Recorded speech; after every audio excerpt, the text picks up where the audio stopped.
दूर एक जंगल रे राजू ता स्त्री टुनी सह रहुथाए। राजूर स्त्री टुनी दुईटी अंडा देइथाए। जानिछ टुनी मते केते खुशी लागुची आउ केते दिन परे तमर एई दुईटी सुंदर सुंदर अंडारू दुईटी सुंदर सुंदर पुआ हेबे आउ बापा बापा कही मो चारि पाख बुलुथिबे। हेइटी मोर ए अंडा दुईटी पई मो भी बहुत खुशी। एथरे पुआ हुंतु कि झियो हुंतु जहा हेले भी मु खुशी। नाइ मो टुनी आमर देखिबो दुईटा पुआ हबो। आमर दुईटा पुआ हेले मु तांको सहित बहुत खेलिबी आउ जंगल सारा तांको नेकी बुलेइबी। हौ टुनी तमे अंडा पाखरे बसिथाओ मु जाउची जंगल भितरु तम पई मिठा मिठा फल नेकी आसीबी। एमिति कही मिठा मिठा फल आनिबे पई राजू जंगल भीतर को पळई जाए। सेतिकी बेले जुनुपारा और रामू चढ़ई टुनी पाखकू पळई आसंती। हालो टुनी गोटे कथा जानिछु कि नहीं बा? जुनु दीदी तमे को कथा कहउछ जे मु तो काई किछि जानिनी।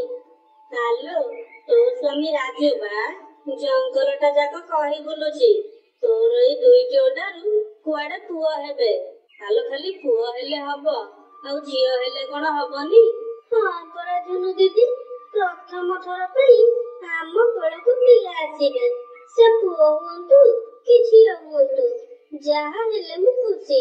हेले सिए कोन ए कथा बुझुछंती खाली पुआ पुआ होछंती। हालो टुनी तो स्वामी राजू बा सिए कोडे कहउतिला हरिया गले तोर ए अंडारू जदी पुआ न बाहरिला तते कोडे से घरु बाहर करि दबो। हेले तो चिंता करनी आमे तो सहित अछु बा। एमिति कही रामू चढ़ई ओ झुनुपारा सेठारू पळई जांती। एमिति रे किछि दिन बीती जाए। हेले टुनीर से दुईटी अंडारू पुआ नुहंती। सुंदर सुंदर दुईटी झियो बाहरंती। जाहाकू देखी राजू बहुत मन दुख करे।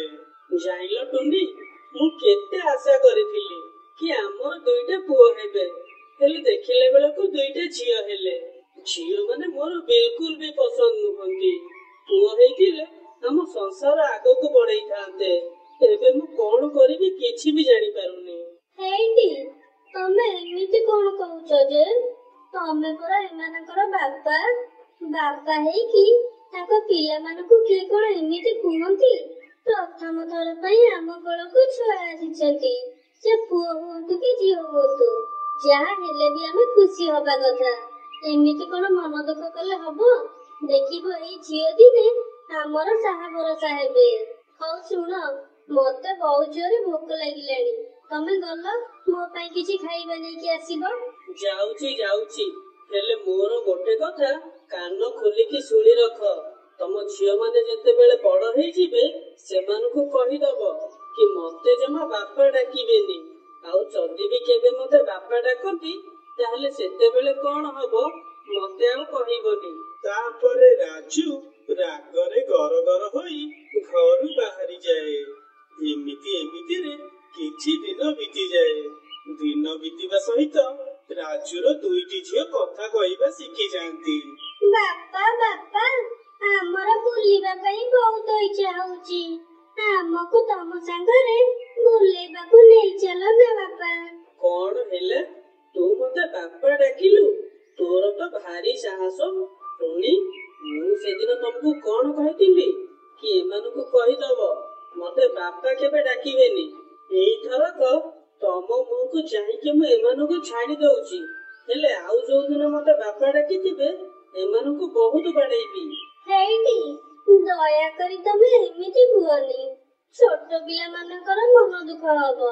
तांकर मन दुख हो कि जहा हो सेमानकू कहि दियो कि सेमाने मते जेंती बापा डाकिबेनी नहले भलो हबनी कहि दउची।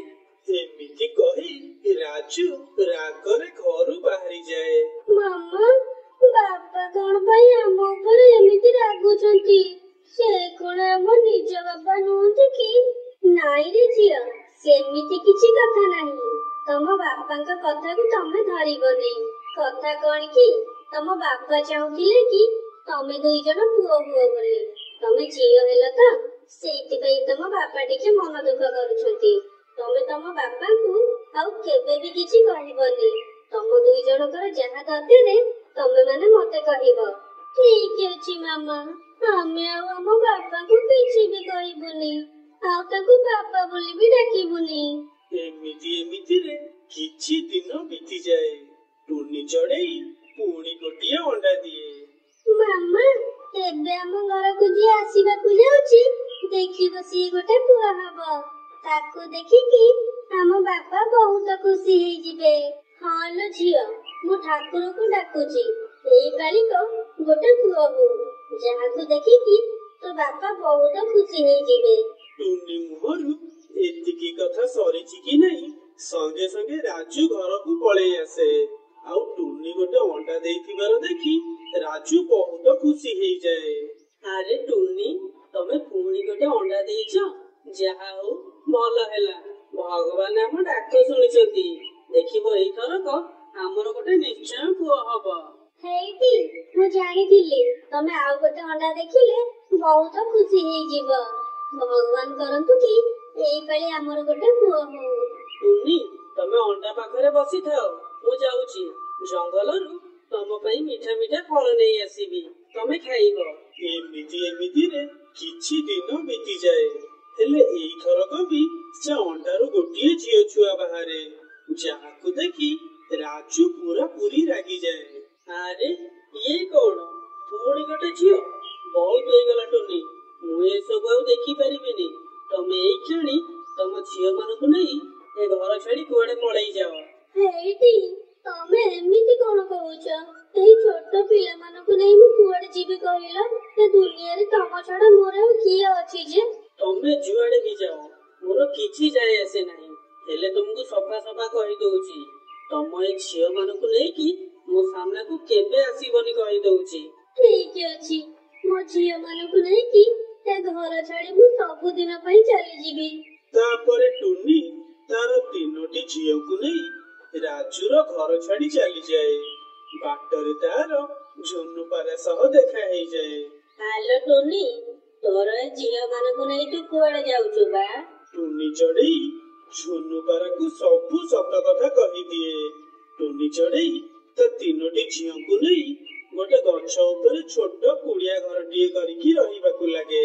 ଏମିତିରେ କିଛି ଦିନ ବିତିଯାଏ। ଟୁନି ଚଢେଇର ପ୍ରଥମ 2ଟି ଝିଅ ବଡ ହେଇଯାଇଥାନ୍ତି। ମାମା, ତମେ ସବୁଦିନ ଖାଇବା ଆଣିବା ପାଇଁ ଯାଉଛ।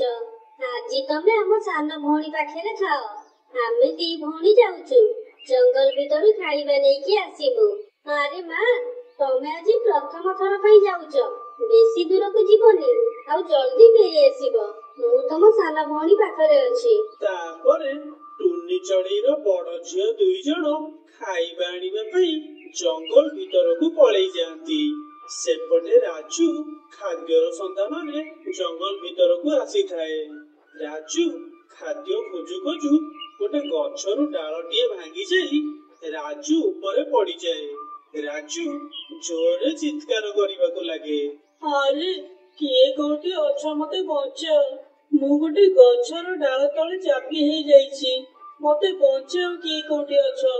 ରାଜୁର ଏମିତି ପାଟି ଶୁଣି ରାଜୁର ବଡ ଝିଅ 2 ଜଣ ରାଜୁ ପାଖକୁ ପଳେଇ ଆସନ୍ତି।